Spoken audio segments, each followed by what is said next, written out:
Here at CEDA, we acknowledge the traditional owners of the land that we live, work and meet on. We pay our respects to elders, past, present and emerging, and we acknowledge that this land was never ceded.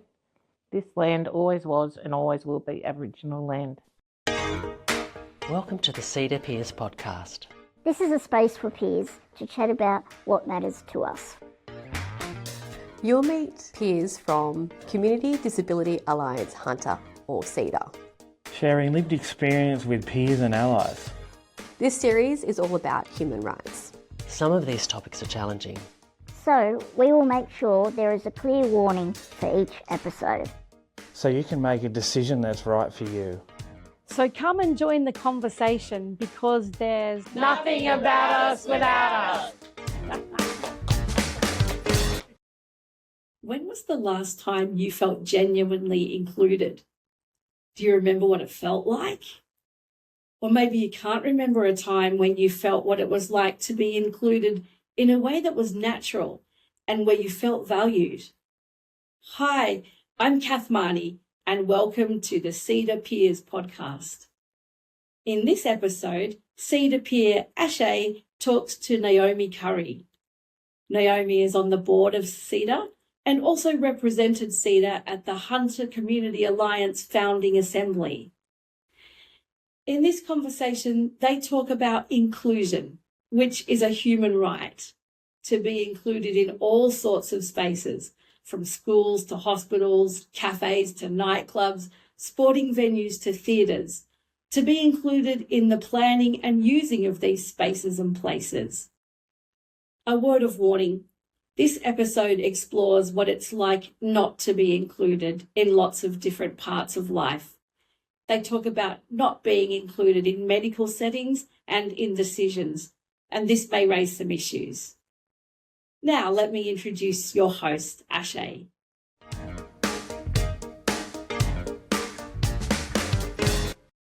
Today here on the podcast, we are talking to Naomi Curry. Welcome. Oh, thanks for having me, Ashe. So you're very passionate about inclusion. What does genuine inclusion mean to you? I guess genuine inclusion for me is, accessing your community without having to, preempt what you might not be able to access in terms of just accessing, going into a building. You know, if I very often have to pre-plan things to make sure that building can be accessible and to know where, the disabled toilets are. So for me, I have to constantly plan everything that way when I'm going out and about in the community. So I feel like that's not inclusion as much, because I have to be thinking so much about how we access or where I can get access to something. I think inclusion is also, for me, is about the thoughtful approach of if I was to go for an interview or something, you see at a job description, like that they reasonable and necessary adjustments could be during the interview process. I think people cope better with being able to have the options, I guess. So if they don't do well with a talk, if they don't do well on a panel of, I've been on an interview once where there was a panel of people, and so I just I learnt to ask questions before you go into the interview. So what's the setup like? Is there going to be a lot of people in the interview room with me? Because I have a bit of a problem with anxiety. So even doing something like this is a bit intimidating. But I think it's genuine. I find this task is genuine inclusion, about getting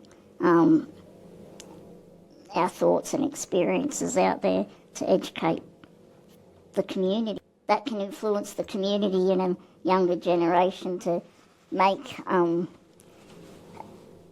genuine inclusion options, I guess. Is there a time that you actually felt real genuine inclusion in the process of something that's not, say, an afterthought? Yeah, that's exactly it. That's what I was getting at. The afterthought of, oh, we should have done that, mate. You know, it's a bit tiring because sometimes you don't know what you need. Because you haven't been to that place. Because I haven't been to that place, exactly, or if this is a totally new experience, like when I first started applying for jobs. And the times are very different compared to when I started doing that in my early 20s, and there was none of this, you know, reasonable or necessary adjustment. You know, the practicing of an organisation or a service provider being truly inclusive and workplaces, like, it's just changed. And so now I feel like you feel a bit more confident because it's on the radar more, I think, of especially like when you're accessing like a job agency. And, you know, I've got a lot of unique need, and when I first started working, I didn't know what I needed.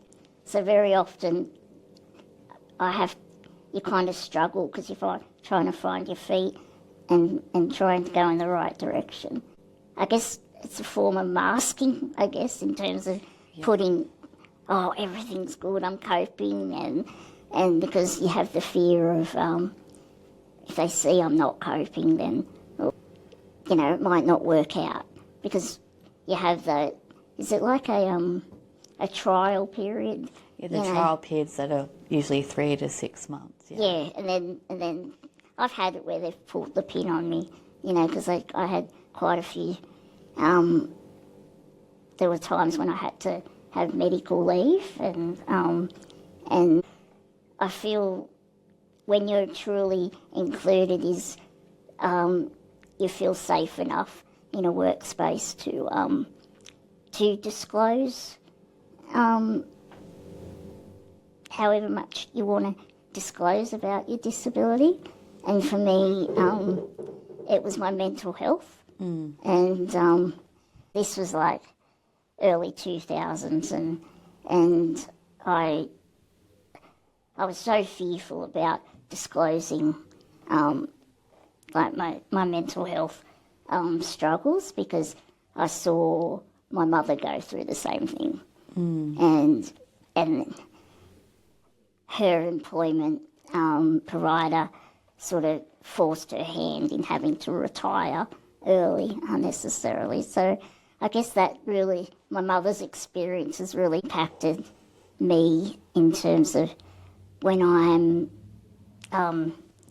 trying to go for a job or I go into a new workspace, and that do I or won't I disclose? And I found, you know, some people do it, you know, like anything. There are workplaces that really embrace it and are inclusive, but so there are others that aren't. What do you think that companies or people can do to be more inclusive? I think a workspace should have a culture of learning about disability in general, and I think you'll find there are people out there who have probably questions or curiosities about disability, but maybe they're a bit fearful about wanting to know, like learning more about it and going in the right way, how someone who genuinely wants to know the disability community. Most of the people, I think, have not good intent. They do. I think they're just wanting to learn and know more. But some people, and I think you build up a bit of an instinct in that when someone asks you a question, like it could be something, and I've had this asked before. I was shopping one day and this man come up to me and he's like, I'm a doctor. Is your medical diagnosis blah, blah, blah? Yeah, that's pretty much what he... And this was in Maya when I was shopping and I was a lot younger. And I said, well, no, it's not. That isn't my diagnosis and I'm not going to tell you. And I probably said it with a bit of attitude and like, you know, I think at first it was just shock and that someone could ask something like that to me in such a public way and there were people around me too while this was going on and I said, I think you build up, you start to learn when someone's just being nosy. Do you feel like, too, that's extremely inappropriate because it's a doctor as well? That's but do you find that happens a lot in the medical field? They think they have, they just have this, it's a bit of a hierarchy thing. Like doctors think, and I shouldn't say all doctors, but some have a bit of a God complex. And this superiority that comes with being a doctor. I'm very assertive and I'm upfront. And when a doctor deals with me, sometimes it's a bit jarring for them because I will question things during a consult or if I'm in hospital and I may disagree with something and they're just a bit shocked by that and I think and if they haven't met me before, because I'm a smaller person, I have that comparison of small person, small brain thing, you know, and it's I'm not saying everyone thinks like that, but that is what I've experienced with the medical profession, and yeah. Do you think the medical profession hasn't been trained to be inclusive of people with disability? Exactly, definitely. Well, I know for a fact that in the medicine degree, like when you're doing the degree of medicine, there is no specialisation around disability. You know, they have rotations and they may go from immunology ward to respiratory or it's very sectioned and they get to do things, you know, across the board and nursing's similar too. You know, they may learn about disability like in a lecture environment, but what I've seen in a practical domain of when students are learning medicine or they're learning to become a nurse or they're learning to become a physiotherapist or a T, you know, it's that hands-on experience and I've asked a few people and even with physiotherapy when they're doing their degree and they're learning about it, I've asked, do you have study disability, whether that's in a theory or I mean, even like in the hospital, it's very different because people are there and they may have acquired this new disability, but for I guess what I'm getting at is with when you're learning to become an OT or a physio, I don't think they learn much about the culture of disability and learning about having that, I guess, asking and learning about your patient's experiences firsthand. I don't think that happens really. You think it's across the board of the health sector? Yeah, I do. because and I've seen this before, like just observing other patients in hospital. Like if someone has a stroke and it's severely affected them, that they probably can't return home and they may have to go into care. Like I've seen the way the health profession just make all these judgments and about the person, about, well, this is what's going to happen, and we can only get you to this place, and it's, I think there's just no sort of empathy or tact even. They just got this, they have this, they know better, you know, and we live it every day. Yeah, we have lived experience of it every day. Yeah. That's it.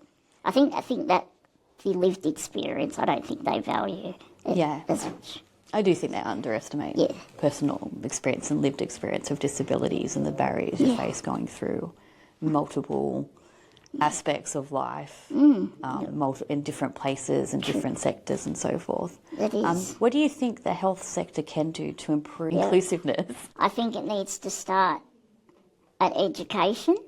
So when they're at uni and they're studying their chosen profession, I think universities, the course curriculum people could really benefit from having people with lived experience of disability actually being a part of maybe the teaching side of things, like in some capacity or form.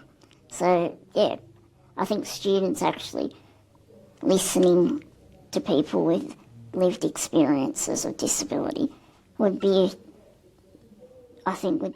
very beneficial to their education. And then even but then it's also about hospitals and health services. You know, I think there could be plenty of room to involve people with lived experiences. Ensure that we're included in the decision making and those type of things. For example, when you're in hospital, and I could use the example of someone with a stroke. They've now got disabilities related to their stroke, but I think you could have, when it comes to that person being discharged from the hospital setting and they go through rehab and that, I genuinely think that person could really benefit from maybe having someone come in and chat to them, and who's gone through that experience themselves maybe. And I know they do something similar for people who have spinal injuries, and there's one service in Sydney, and they employ people who've gone through that experience of sustaining a permanent spinal injury, and they end up in a wheelchair or whatnot. There's people actively employed in. It's almost like what we do here at CEDAH. They become a peer, but then that person can then be giving a lot of insight to in a clinical setting as well. Yeah. Yep. I know with the deaf community, actually, they're trying to also get that when somebody gets told they have a deaf child, that they go in and start working with the family to, help provide the AUSLAN and stuff like that. Yep. So it's just like another option that's given to parents as well, rather than just one type of option that usually, again, the medical field tends to usually, sway more that decision. That's more about, that kind of viewpoint. Can you give us an example of when you actually felt genuinely included? Yeah, it was when I was asked to represent CDAH at the Hunter Community Alliance Founding Assembly. Mm-hmm. Yeah, I got asked, could I be that person, and I had to get up on stage. It was only like not a few seconds, maybe about a minute, so it wasn't a big speech or anything, but I had to be really succinct and on point in what I said on the night. Inclusion for us was all about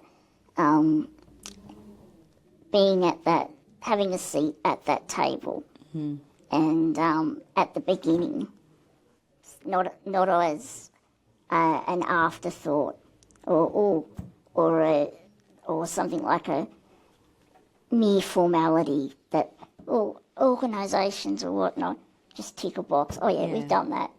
We showed a few people in the disability community. We're all over it. We've got a council projection plan for the next years. Like, it's get people involved at the beginning. The nothing about us without us. Yeah. Exactly. And when it all comes back to about having that seat at the table for making those decisions that are going to impact on people with disabilities in their future, for their future. And do you think too there should be a spectrum? Because sometimes I feel like they tend to pick certain type of people with certain type of disabilities. Yeah, of course. It's like anything. All our experiences living with a disability are unique to that person. So I can use an example. If I was to walk around, because I can walk, very limited, I'm very aware of people staring, and because I look different, I've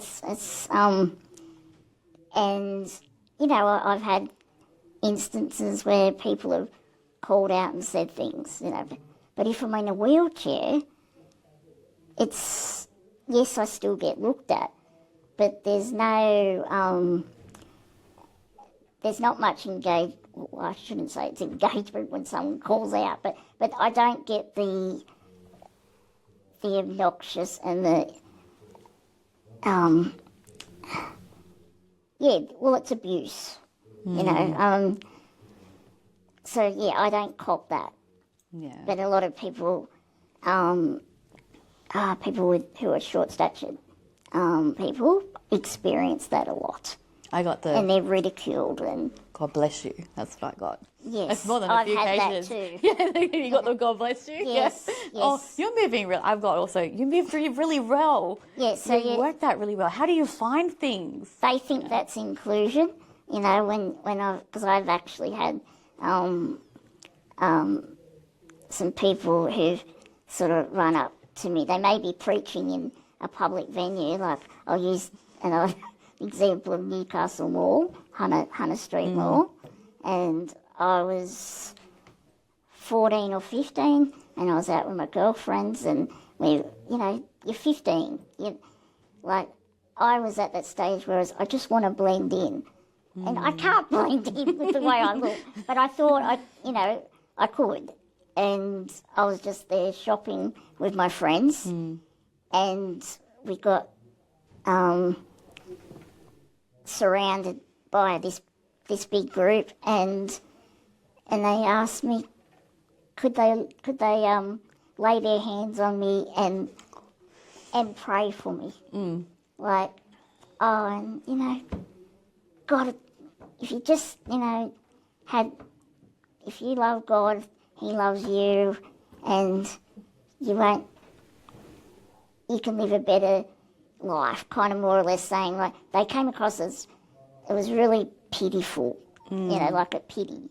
They don't think we have full lives. Yeah, they think we always yeah. have this more Yeah. sad life, or we don't have full lives, or we can't live full lives, or we have not Yeah.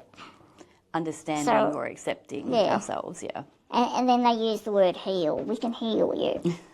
and my friends would, and we still laugh at it this day. And they'll say, "Oh, well, just get out of your chair, Naomi, and show them you can walk." you know, and that's the. I mean, you got. I use humour a lot when you are experiencing. It is quite traumatic if you've experienced something like that. I don't have a problem at all with people practicing their faith and that, but like when I'm out in the public and I was 15 with my friends, I wanted to shop. That's what I wanted to be. I didn't want you just that, and it affected. It came home with me, so it ruins your day. I think they're being inclusive, but you know they're not. Thank you so much for coming in today to the podcast and sharing your experience with us and talk about inclusion, and hopefully we can start to get more inclusiveness for people with disabilities. Nothing about us without us. Ashe? You're welcome.